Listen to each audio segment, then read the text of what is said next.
on this computer. All right, good morning.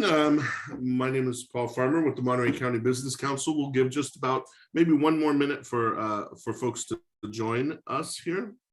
We do have an interpreter online.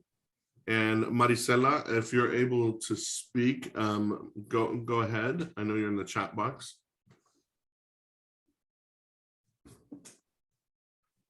Okay, Maricela, I can't hear you. So she's there. I'm just not sure if she's able to transfer easily over between. Okay, all right, no problem. So I will just say in Spanish, I'm going to show off my Spanish here. Tenemos un intérprete aquí en la llamada. Si alguien necesita interpretación, pueden comunicarse con Maricela Quesada a través de la cajita de chatear. Y también pueden cliquear el globo que dice interpretación. Y gracias Maricela por sus servicios. So anybody who needs translation services can click the little globe on the bottom that says interpretation. And other than that, let's go ahead and get started. Again, my name is Paul Farmer. I'm with the Monterey County Business Council, and we have a program called Building Business Back, whose purpose is to help businesses throughout Monterey County recover from the pandemic. In particular, we are making special efforts to reach out to woman-owned businesses, minority-owned businesses, LGBTQ+ owned businesses, and disabled veterans, as well as parts of the county that are unincorporated.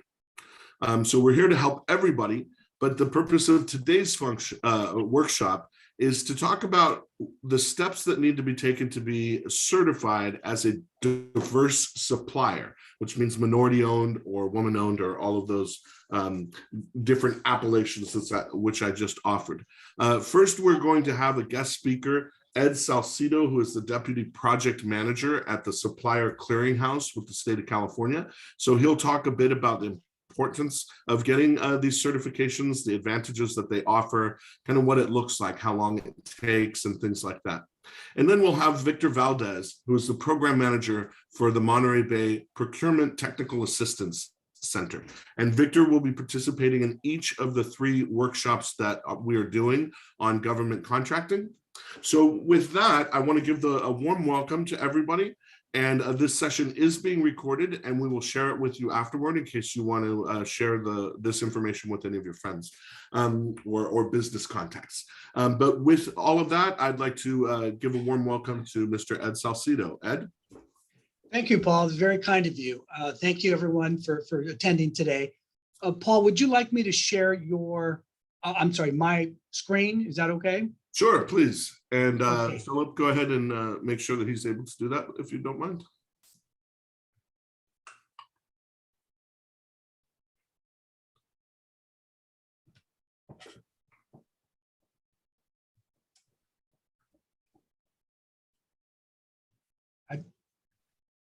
Is he able to share, Philip? Yeah, it didn't let me share that time. Okay. Let me try again. Oh, here we go. I think we're in business.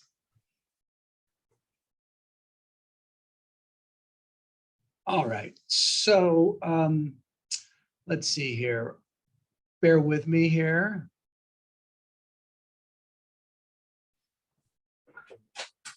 So it looks like I need to switch these around. So give me 1 second. All right. I will tap dance in the interim. Yeah, if you can, that would be great. It's still not cooperating here. So let's see what I can do here. It looks like it wants to show that screen for some reason. If you want as a backup plan, you could email it to Philip and maybe have him open it up. Give me 1 more second here. Let me see what I can do here. I think, Philip, I may need to do that, but let's see what we can do here. So, no,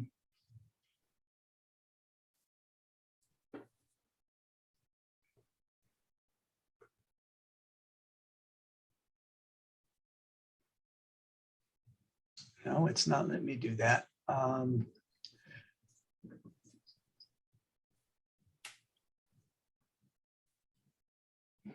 Okay, Give me 1 second here. We're going to go ahead and make this happen. So we'll go over here and let's do that. Oh, perfect. There we go. All right. Now we can see it. All right, guys. Sorry about that. Sometimes with these multiple screens, you have obviously got to figure out how to get that working. So first of all, I wanted to thank you again, Paul, and thank you everyone for your patience. My name is Ed Salcedo, and I'm the Deputy Project Manager, as Paul mentioned, with the Supplier Clearinghouse. I'm going to go through this presentation today, and it's going to be about 20 minutes or so. Some of you may not be familiar with the Supplier Clearinghouse. I'll give you just a quick background on that, and then I'll just kind of give you a broad overview of the certification process, and I'll be happy to answer all of your questions.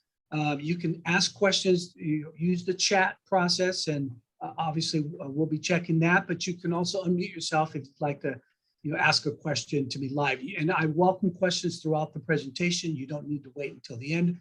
But if you do wait till the end, obviously I'll open up for questions at the very end. So let's go ahead and get started. Wanted to, first of all, just, let's see here. We are not moving forward here. This has been a challenge already, guys. My apologies. Here we go. There you go. Thank you. So, I wanted to talk a little bit about the primary function of the Supplier Clearinghouse. And, it was commissioned by the California Public Utilities Commission, and it operates, and actually we're celebrating, almost 30 years of it being in existence. It operates under something called General Order 156. And if you, if you're interested in getting certified, when you get onto the certification website, you'll have GO 156 available to you. But the general order was recently updated. Actually, just we went through a change and an update to the rules, and it applies to, and we'll talk about this here in a few slides, but it applies to mostly utilities, and we'll talk about what type of utilities. We just recently updated the general order to include CCAs, which are your clean energy aggregates, your community choice aggregates, which essentially allow for clean energy, and they are now going to be subject to the general order as well. So what do we do? So the Supplier Clearinghouse is responsible for verifying and certifying and maintaining a database of minority, women, LGBT, and then we just added this. This is one of the recent changes that we just added, and we just currently, I think as of last week, we have now are able to process certification applications for persons with disabilities.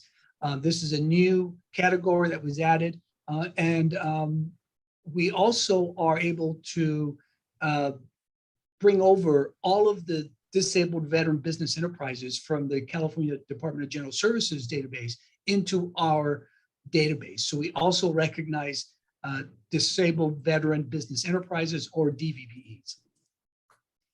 So we also, one of the things that we do is we share procurement opportunities when asked by utilities. So some of the utilities, some of the big utilities, some of you may be very familiar with PG&E, for example, or Southern California Edison, or SoCal Gas, or some of the cellular companies, Verizon, Charter, et cetera. Sometimes they'll ask us to share opportunities that they have in our database, and we'll send out an outreach, email to all certified businesses. Sometimes we will only include those in specific NAICS codes so that we can be more tailored about our outreach.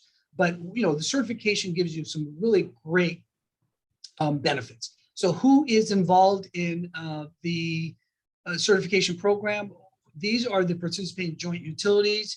We are currently adding more, but currently you can see some of the big cellular companies like AT&T and T-Mobile, but you also see some of the big energy companies, PG&E, I mentioned, SoCal Gas, and then there are water agencies too. We have some excellent water agencies like California American Water, et cetera. So, these businesses spend billions of dollars, and they have some, and I'll get into some of this in a minute, but they have some big spend goals and objectives that they've established for doing business with diverse businesses.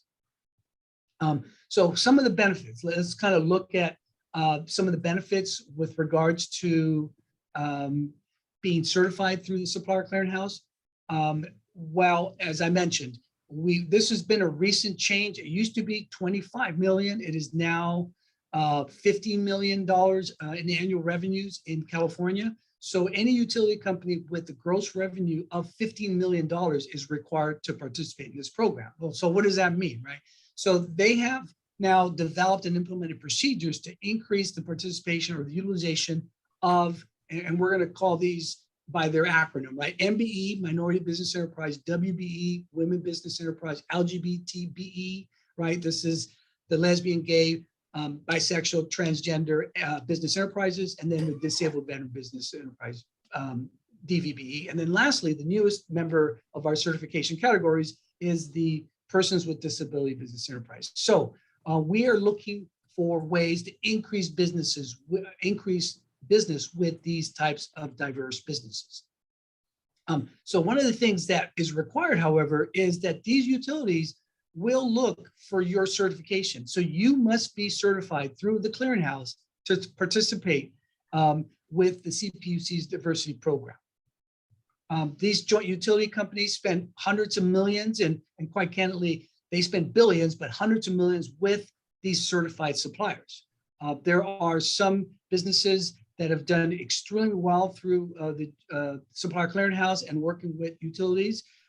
However, one of the things you have to remember once you get certified is that you're going to be responsible for reaching out to these utilities, and they all have portals and vendor registration requirements in themselves, even though your company's certification information will be in our database. They will come to that database. They'll reach out to the database. They'll push sometimes their prime consultants or prime contractors to utilize the database when they have set, specific targets on those procurements. But again, it's also important for you to reach out to them and get registered through their portals. And then the great thing about this is we don't charge to become certified. You may have heard of other agencies like WeBank, for example, or NMSDC, or even Disability In, where they do charge. We have a 3-year program, and there is no charge for to become certified. So some of the procurement goals that has been established by the Public Utilities Commission. The first one is a 15% minority business enterprise. This is a pretty good goal. So for minority businesses, and this is based on availability. So we look at the overall availability of minority businesses in the marketplace. In this case, we're talking California. However, you don't have to be a California-based business to get certified. We certify businesses throughout the United States. 5% for WBEs, or women business enterprises, and our most 1.5% for disabled veteran business enterprises. And then our most recent one is the LGBT business enterprise. Again, with this recent change to GO 156, we added a kind of a scaling program here. It's going to start at 0.5%, 0.5% for this year, and we're going to go up to 1% next year. And then the following year in 2023 and beyond, it's going to go to 1.5%.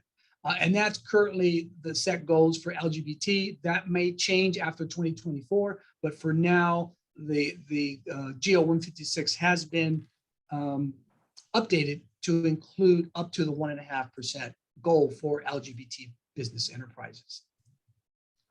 We don't have a goal for the persons with disabilities at this time. It will be considered as we move forward and how we see how these businesses are able to capture work through the Supplier Clearinghouse and the Public Utilities Commission program. All right, so who can be certified? Let's sort of clarify that, right? So we certify, again, we talked about this, these 4 groups currently, and we also have the Disabled Veteran Business Enterprise. That is not a certification, right, that we do. We basically bring it over from the Department of General Services, and we accept them carte blanche. So once the DGS has certified them, every month we bring over the updated list of DVBEs, and they participate in our program. We also rely on the Small Business Administration's 8A program. Some of you may be familiar with that program. It's a very specific program that deals with both social and economic disadvantage status for your firm. It also, from the economic status, looks at personal net worth, and it has to be fairly low personal net worth for you to qualify for that program. Once you are in that program, we will bring you into the Supplier Clearinghouse database through basically a reciprocal agreement. However, you must be certified, currently certified as an 8A firm to come into the Supplier Clearinghouse database. All right, so how can you become certified? Let's kind of lay it out here and talk about that. First of all, we have 4 different applications, and it's not as complex as it sounds, right? So a standard verification application, just simple application. Look, just fill it out if you want to get certified. However, if you are a business that is in California and doing under a certain dollar threshold, $3.5 million, right, we will allow for a fast track application, which streamlines the process. We also have something called re-verification application. Essentially, it's a renewal. So after you've been certified and you want to get recertified, we will go through a renewal process, and again, a much more streamlined process to get you to go through the renewal process.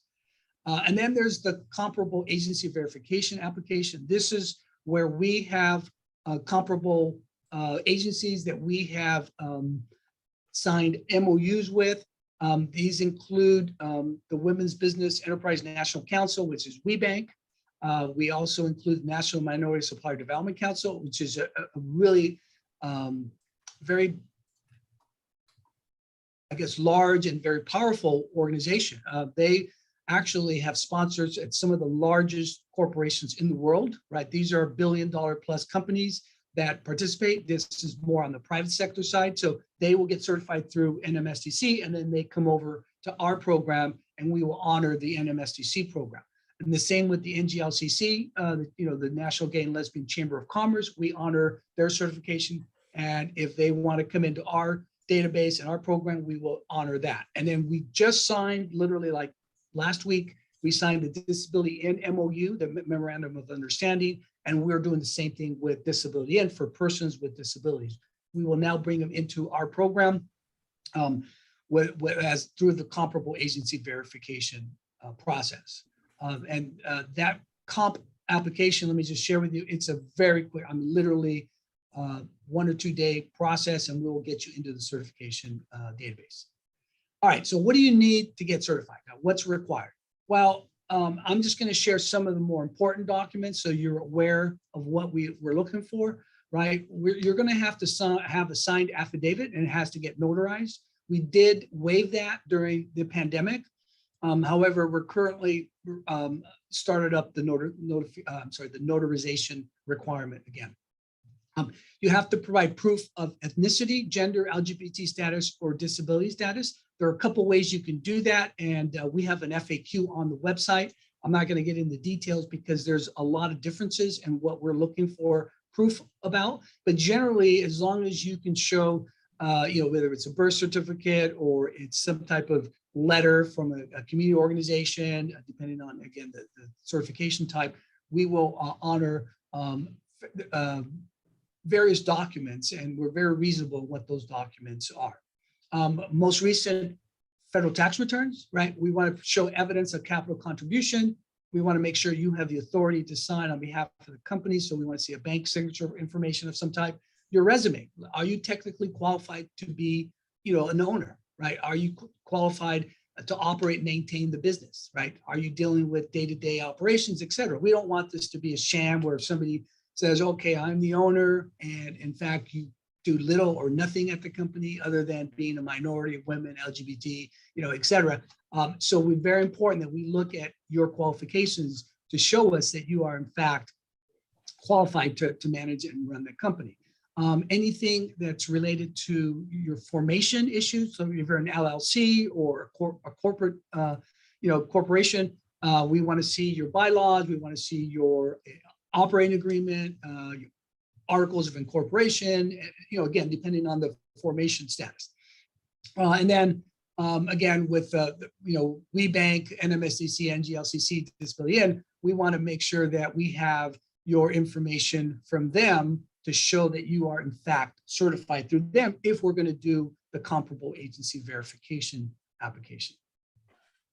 And I haven't checked my chat, so I don't know if we have any questions yet. If we do, I can pause for anybody that needs me to pause. We good? I'll keep going then. So what does an online application look like? Now, what we have done is we've really streamlined the application process to really be online.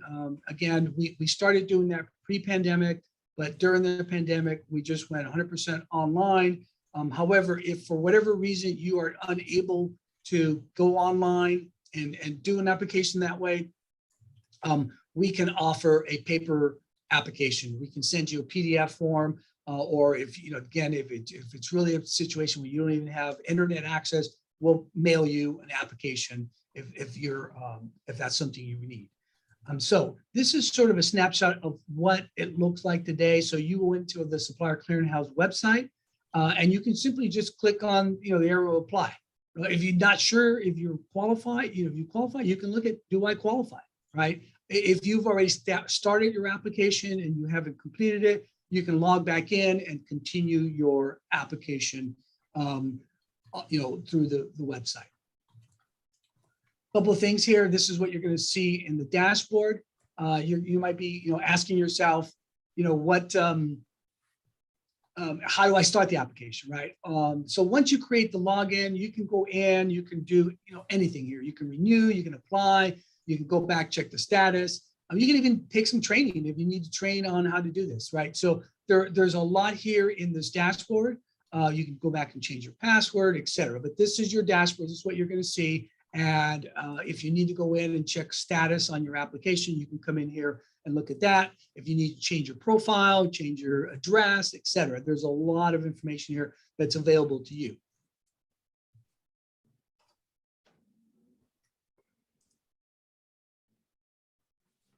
Okay, here we go. So here's some contact information I wanted to share with you.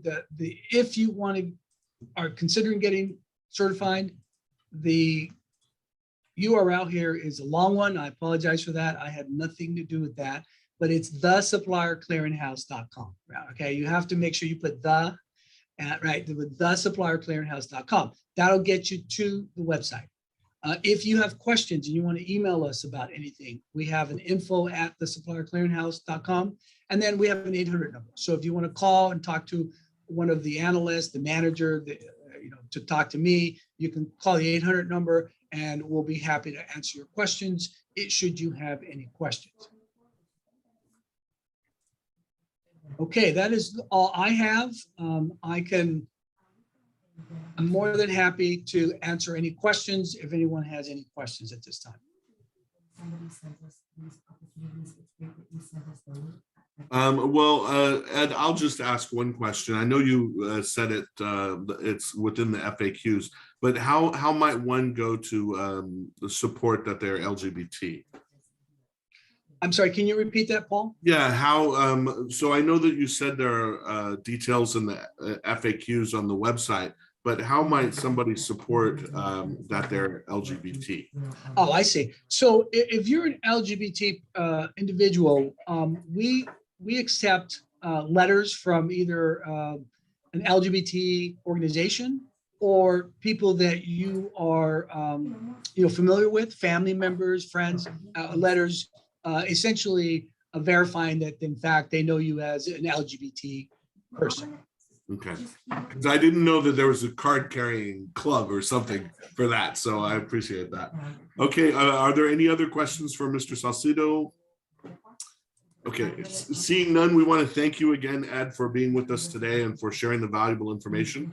We hope to continue doing a lot of outreach in Monterey County and getting a lot more folks certified with your organization. So thank you again.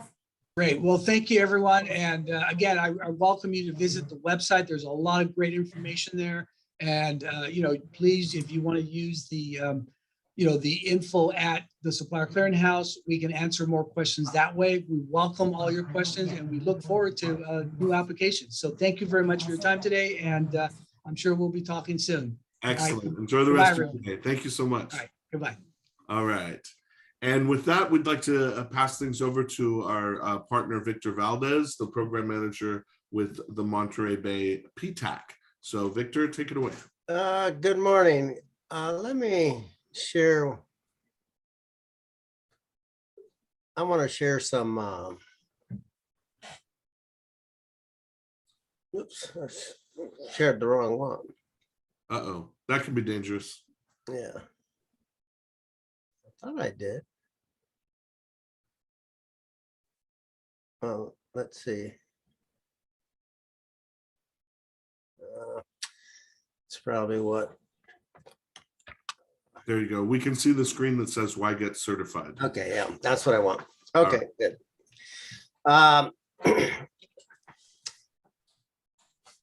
Let me actually show it as a slideshow. Now I'm going to kind of bounce around these slides. These slides are part of a hour-long presentation I'm going to do on certifications in a couple of weeks. But let me just talk about this one. Why get certified?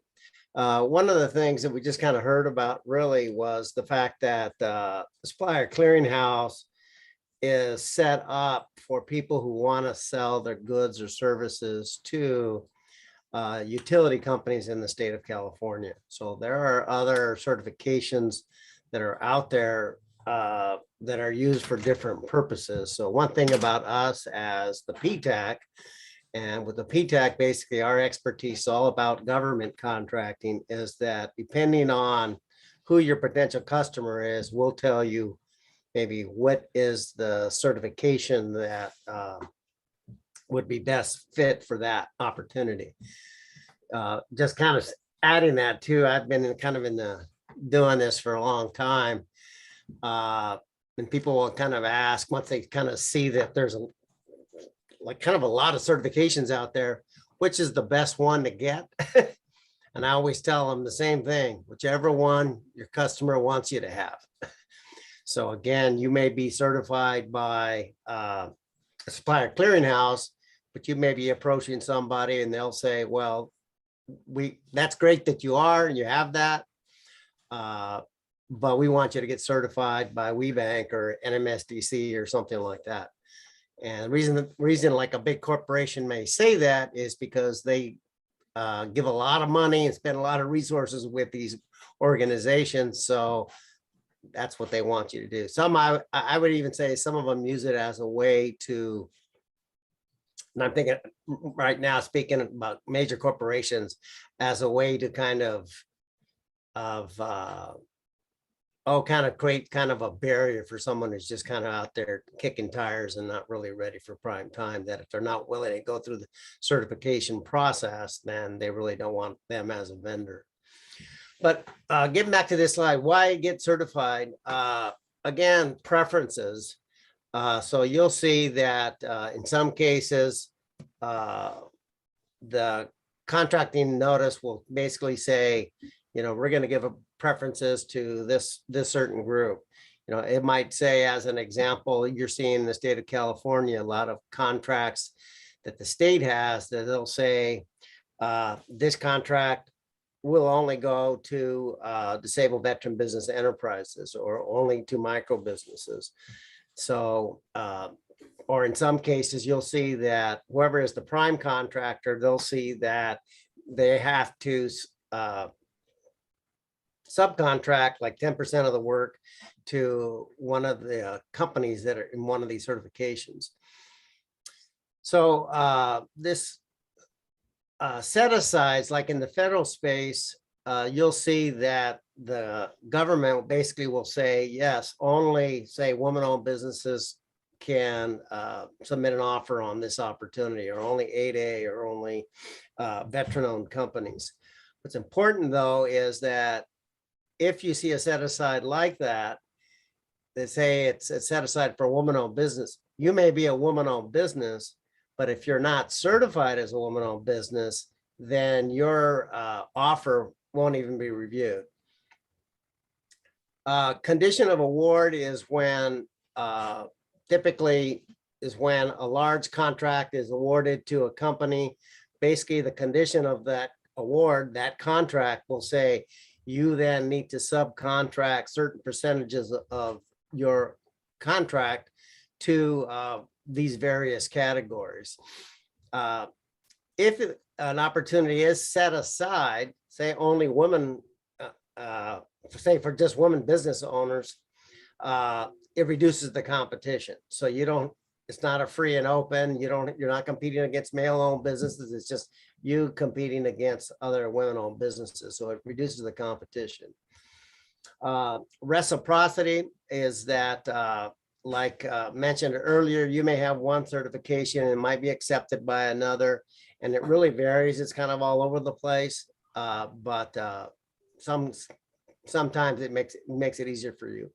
This last one, lending package, I put that there because if you're in business and if you're looking for any kind of financing, the actual supporting documentation that you submit to any certifying entity basically is almost identical to what any lender will ask you for in basically underwriting your loan. So it's kind of a side benefit.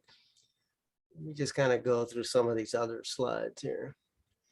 So like in the federal marketplace, you have the first one is you have your woman-owned small business, and then a veteran-owned small business. Then you have a service-disabled veteran-owned small business, and then the 8A certification. One thing I'll tell you about the service-disabled veteran-owned small business is that even at the time of you being discharged, if you showed 0% disability, they will still, the federal government, give you a service-disabled veteran-owned small business certification. I found that out recently. It didn't make any sense to me, but once it was explained to me that you may have a really good example might be PTSD, is that, it's not detected when you're discharged, but all of a sudden it comes up a year later, something like that. The other thing I'll kind of mention too is that if you're looking down at the state, you'll see that they have disabled veteran business enterprise, but they're not, in this case, not reciprocal. So if you're certified by the federal government as service disabled veteran, the state of California won't accept it. And the same thing is if you're certified as a disabled veteran business, the federal government won't accept it. In addition, the state, you heard me mention that the federal government, you can have 0 disability and get service disabled veteran owned small business certification. But with the state, you have to show at least 10% disability on your discharge papers. This last one on the state, this disadvantaged business enterprise, that's a certification that is required by the United States Department of Transportation, that every state has to have what they call the DBE certification program, because the federal US DOT basically gives funds to all the states DOTs. So any project, I don't want to say any project, but any entity that's receiving funds from the US DOT then has to have a DBE program. Not every project will have a DBE goal on it, but the combination of the contracts that entity has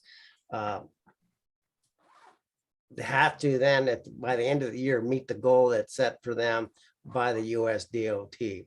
And this DBE, they have what's called the California Unified Certification Program, the CUCP, that are different entities in the state beyond Caltrans that will actually do the certification. So LA Metro does it, Caltrans does it, City of Fresno does it. There's others too, but whichever one is kind of easier for you. One thing too, with this DBE, it's the only one of the certifications that are from the public sector where they'll require a site visit. Someone will actually come out to your place of business look around, ask questions, etc., to make sure that you're legitimately the qualifying individual of that business. The other certifications that are done by the private sector, WeBank, Women Business Enterprise National Council, and the NMSDC also require a site visit. And you'd be surprised. I mean, I used to run a NMSDC office, and everything may look good on paper, but then when you go to the office and start looking around and asking questions, you'll find that people really aren't who they say they are. So let me see what else I can add. This is just a big list of the certifications. I'm not going to go into these, but you can see on this chart, though, there's Supplier Clearinghouse on the bottom right. One thing I'll say now that I'm looking at this, you can see on the right column, I don't know how well you can see it, but it says certifying entities. And for the veteran, you see that it says VA and S/SBA. So right now you can actually get the certifications from either agency, and supposedly, and I say supposedly, January 1st, the certification for veterans is supposed to go over to the SBA. Right now, SBA is having nightmare problems with their woman-owned small business certification. So we're recommending to anybody, if you're a veteran, go to the VA first right now because of the problems that the SBA is having. Victor, can I ask a question Sure. before you leave that slide? I'm just trying to help people understand, and myself, all of the different certification types. So the Supplier Clearinghouse, on this slide, you have them listed for the private sector. Does that mean that when someone has a business has that certification from the Supplier Clearinghouse, that it's generally accepted within the private sector? Or am I to interpret this slide that you have that if you want to work with the Department of General Services, you may have to get a certification from them. You may have to get a different another certification for the same thing from a different entity. They don't all basically honor the same certification. So it depends on who they are, which one they honor. Is that fair to say? Yes, yes. That's why I said earlier, people ask, like, here you see this big list of certifications, and you could be like, for example, a Latina, lesbian, ex-military that qualifies as woman-owned, minority, veteran, you know, all this, and gay. So you say, well, which one should I have? Really depends on who your target customer is. So if you look at this list as, for example, Department of General Services, the micro business, small business public works, you know, that's basically just for the state of California. Now, I've just learned from the previous presenter that if you do get certified as a disabled veteran business enterprise with Department of General Services, the Supplier Clearinghouse just basically accepts that, which is great. So you don't have to go through another certification. But again, if you have any of those federal ones you see up top, the state won't accept it. So yeah, that's why we kind of tell people, if you want to get certified, talk to us. We'll understand, you know, what kind of business you have. And one thing too, like everybody hears about this 8A program that the SBA has. One thing that really people don't realize is that the 8A program, it's the primary industries where the federal agencies meet their goals for 8A is through construction, IT services, and like professional administrative services. But if you have basically almost any other type of company, having an 8A certification won't do you any good. And gathering all like a lot of times people, another question people will ask is, well, how long does it take to get certified? Is that is that it takes time. Oftentimes, as people are busy running their business, to go out and maybe find their birth certificate, find those articles of incorporation, get their tax returns, get their financial statements, and get signature cards from your bank. So if you don't, banks don't even do that anymore, but it's still in the reg. So they say, oh, well, then you got to go to the bank and get a letter saying these are the authorized signer on the account. So that all takes time. So that could actually take somebody, a couple months to do that. And then before you finally submit the application, once it's submitted, depending on who is doing the certification, it could take 30 days, 45 days, but I've seen cases where a year later, people are still waiting and there's no enforcement of it. This California Unified Certification Program. So it's Caltrans, LA, City of LA, San Francisco, etc. One thing, this WeBank and NMSDC, they do charge for certification, but one of the things that they both do is they have some really good networking events and really good trainings that they do on a regular basis. Again, in their cases, their certifications are used primarily for selling to Fortune 500 companies that have supplier diversity programs. The other thing I'll just kind of add, just again, running NMSDC, is just because a corporation is a member of one of these organizations, their commitment to the cause can really vary. Some really walk the talk, but others just want to make sure that their name shows up on the list, that they're supporting women-owned business or minority-owned businesses, but they don't really try very hard.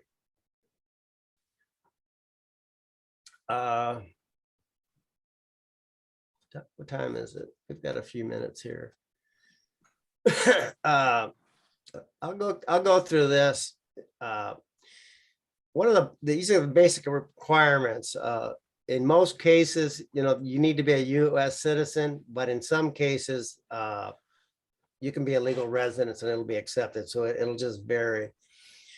The company needs to be at least 51% owned by either an individual or several individuals that make up that 51% that are in that socioeconomic category.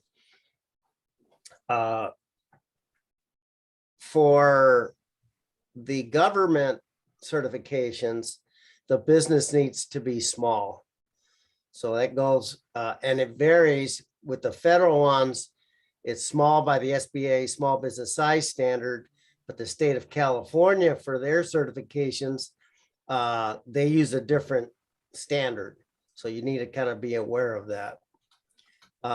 And I'm not sure with Supplier Clearinghouse, in their case, I think in their case, there is no small business size standard. Same thing goes with WeBank and NMSDC. You could be $1 billion minority-owned company or $1 billion women-owned company and still get certified as such.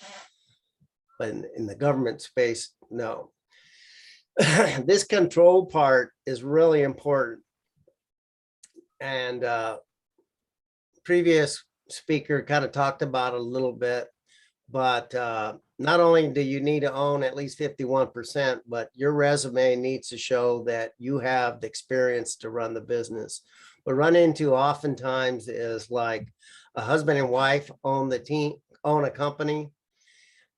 She kind of runs the day-to-day operations and stuff, and we see it a lot in construction where the business wouldn't survive without the wife doing the payroll, the estimating, bidding, etc. But the contractor's license is in the husband's name. If that's the case, that company will never get certified. So resume is really important.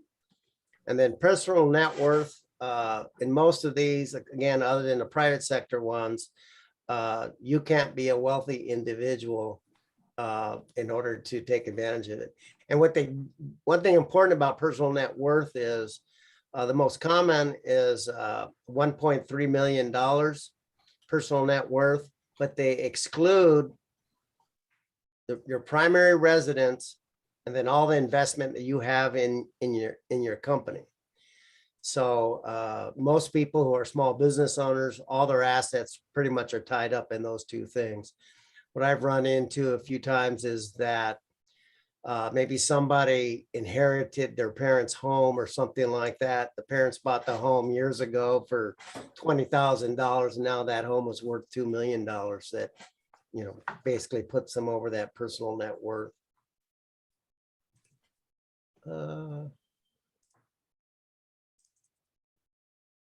Yeah, and this kind of just goes into more of the detail, like I mentioned about the control. This slide I'll talk a little bit about. When you talk about eligible minority groups, you know, you hear that first one, you hear the term African American, but when it comes to certification, and same thing goes for Asian American. For African American, you can see that little number 1 footnote. It means sub-Saharan countries only. So if somebody's from Africa, but if you're from Morocco, Libya, Egypt, you don't count. Same thing goes if you're in Asia, but if you're in Russia or Afghanistan, it doesn't count. So why it is, I'm not quite sure, but it is what it is. So that part is important to know. Let's see here. Yeah, again, this is a little bit more about what he was talking about too.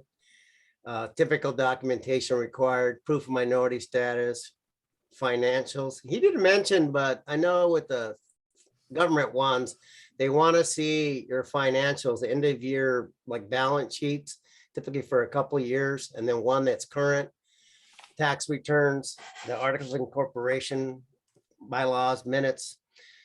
They want to see copies of stock certificates and stock ledgers if you are a corporation. So oftentimes somebody's a small corporation and they don't even have that. So, but this is something we, through PTAC, you know, we'll go through with all our clients to make sure that if you have that or can even understand what some of this stuff is.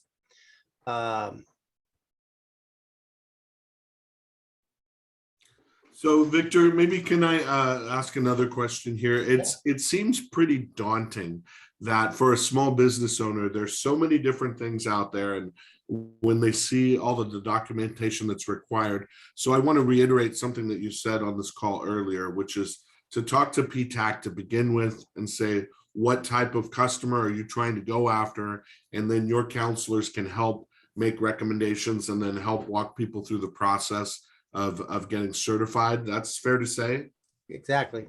Okay, so the question I want to ask you, and maybe we can use this to end the call in case unless there are other questions, is what value might it have for a small business like I saw Marianne Guinness had joined. She is a marketing person. And so can you talk about, aside from government contracts, what value may there be in getting certified as a woman-owned business? Or as a minority-owned business, and it may be more about the marketing, you know, that you can market yourself as that. But can you talk about values beyond going after different government contracts? So,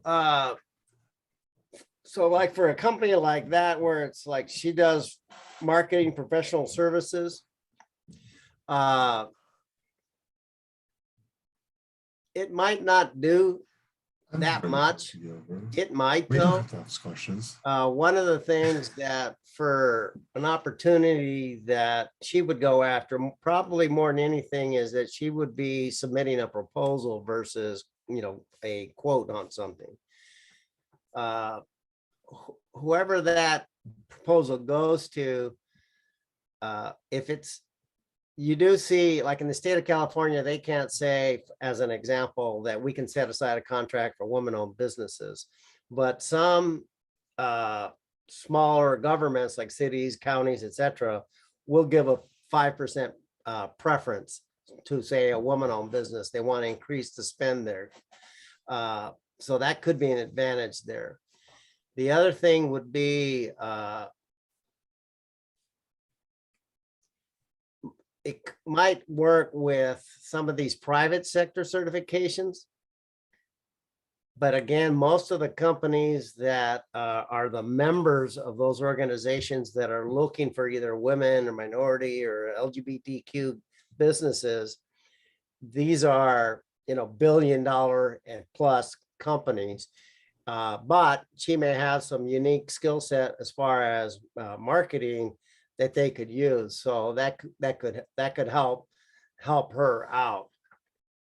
More than anything, what they're going to look at though is her value proposition and who have been her previous customers in the past. Okay, thank you for that, Victor. Is it okay now if we just ask if there are any final questions, because we will talk about the upcoming workshops and we'll have more time for those. So are there any questions from those who are participating? You can either put them in the chat box or raise your hand and speak. Okay. So what seeing none, what I will do is say that I think that there are a lot of benefits from going through and getting certified. It is not for the weak of heart. There's going to be some work to do, but that also may serve a benefit that those who go through the effort to become certified, there will be fewer people on the other side of that. Our upcoming workshops on this topic, we will go into Introduction to Government Contracting in more detail with Victor on July 7th at 11 a.m. And then on July 14th, we will talk about specifically how can you find different government contracts, including looking at resources that the Monterey County Business Council has put together for businesses in Monterey County to identify opportunities with cities within the county. We'll also have some guest partners from different cities within the county talking about their own contracts and their own processes. So on behalf of the Building Business Back program, I want to thank Ed Salcido from the Supplier Clearinghouse, and I want to thank Victor Valdez from the Monterey PTAC, and all of you for participating today. We have recorded this session, and we'll send a link out to you as promised. And otherwise,